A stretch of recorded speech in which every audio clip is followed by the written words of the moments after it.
स्वागत है आप सभी का अपने यूट्यूब चैनल फ्यूचर पॉइंट में। तो दोस्तों आज की इस वीडियो में मैं बताने वाला हूं बिहार बोर्ड मैट्रिक परीक्षा 2026 के लिए हिंदी का पाठ 20 के दांत, जिसमें पाठ में से जितने ऑब्जेक्टिव क्वेश्चन है वो सारे इस वीडियो में मैं बताने वाला हूं। तो इस वीडियो को शुरू से अंत तक देखिएगा, इस वीडियो को कहीं से स्किप मत कीजिएगा और इस चैनल पर नया है तो चैनल को सब्सक्राइब कीजिएगा और वीडियो को लाइक जरूर कीजिएगा। तो चलिए स्टार्ट करते हैं आज का वीडियो। तो दोस्तों यहाँ पे आपका पहला नंबर प्रश्न है, मदन अक्सर किसके हाथों से पिटाया था। आपके क्वेश्चन है मदन अक्सर किसके हाथों से पिटाता था। तो याद रखिएगा पिताजी के हाथों से अक्सर पिटाया करता था। यहाँ पे आपका डी ऑप्शन राइट आंसर होगा। आगे बढ़ते हैं अगला प्रश्न को। तो दोस्तों यहाँ पे आपका अगला प्रश्न है, सोफर का अर्थ क्या होता है। बताइए कमेंट करके, सोफर का अर्थ क्या होता है। याद रखिएगा ड्राइवर होता है। क्या होता है? तो ड्राइवर होता है। आगे बढ़ते हैं अगला प्रश्न को। तो दोस्तों यहाँ पे आपका अगला प्रश्न है, खोखा खोखी का अर्थ क्या होता है। बताइए कमेंट करके, खोखा खोखी का अर्थ क्या होता है। याद रखिएगा क्या होता है? तो बच्चा बच्ची होता है। क्या होता है? तो बच्चा बच्ची होता है। आगे बढ़ते हैं अगला प्रश्न को। तो दोस्तों यहाँ पे आपका अगला प्रश्न है, स्वास्थ्य लाभ के लिए। आपके क्वेश्चन है, स्वास्थ्य लाभ के लिए पुत्रियों का क्या सिखाया गया था। आपके क्वेश्चन है, स्वास्थ्य लाभ के लिए पुत्रियों का क्या सिखाया गया था। तो याद रखिएगा क्या सिखाया गया था।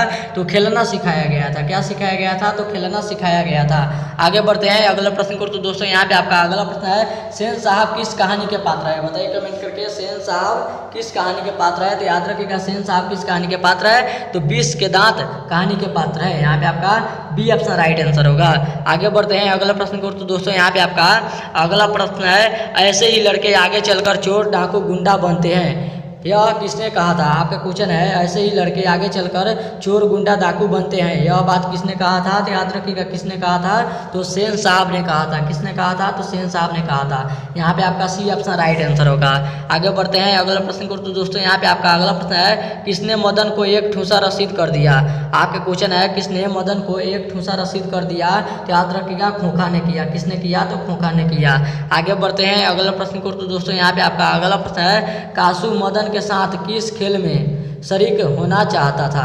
आपके क्वेश्चन है, कासू मदन के साथ किस खेल में शरीक होना चाहता था। याद रखिएगा लट्टू खेलने में। यहाँ पे आपका लट्टू खेलने में शरीक होना चाहता था। आगे बढ़ते हैं अगला प्रश्न को। तो दोस्तों यहाँ पे आपका अगला प्रश्न है, मिस्टर सिंह की गाड़ी की हवा किसने निकाल दी थी। आपके क्वेश्चन है, मिस्टर सिंह की गाड़ी की हवा किसने निकाल दी थी। तो याद रखिएगा कासू ने निकाल दी थी। किसने निकाल दी थी? तो कासू ने निकाल दी थी। आगे बढ़ते हैं अगला प्रश्न को। तो दोस्तों यहाँ पे आपका अगला प्रश्न है, सेन साहब की गाड़ी कौन छू रहा था।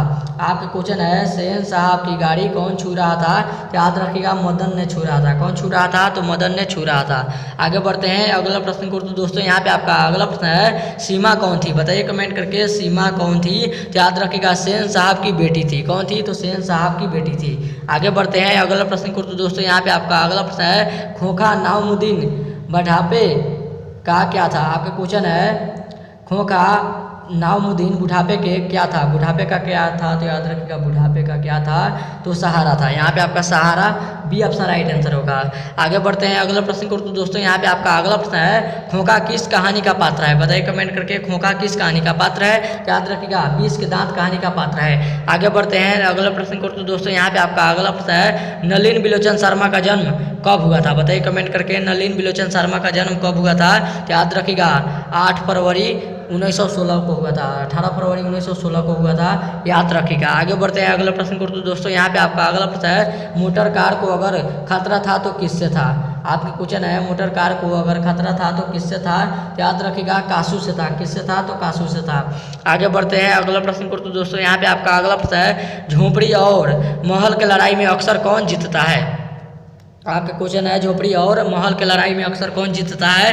तो याद रखिएगा अक्सर कौन जीतता है। तो महल वाले जीतते हैं। यहाँ पे आपका बी ऑप्शन राइट आंसर होगा। आगे बढ़ते हैं अगला प्रश्न को। तो दोस्तों यहाँ पे आपका अगला प्रश्न है, मदन के लिए क्या खाना मामूली बात है।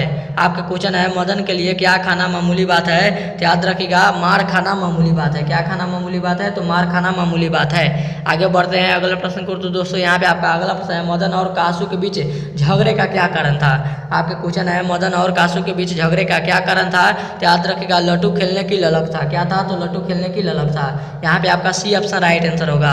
आगे बढ़ते हैं अगले प्रश्न को। तो दोस्तों यहाँ पे आपका अगला प्रश्न है, सेन साहब किस तरफ के आदमी थे। आपका क्वेश्चन है सेन साहब किस तरह के आदमी थे, किस तरफ के नहीं, किस तरह के आदमी थे, तो याद रखिएगा किस तरह के आदमी थे, तो तानाशाह आदमी थे। किस तरह के आदमी थे, तो तानाशाह आदमी थे। यहाँ पे आपका बी ऑप्शन राइट आंसर होगा।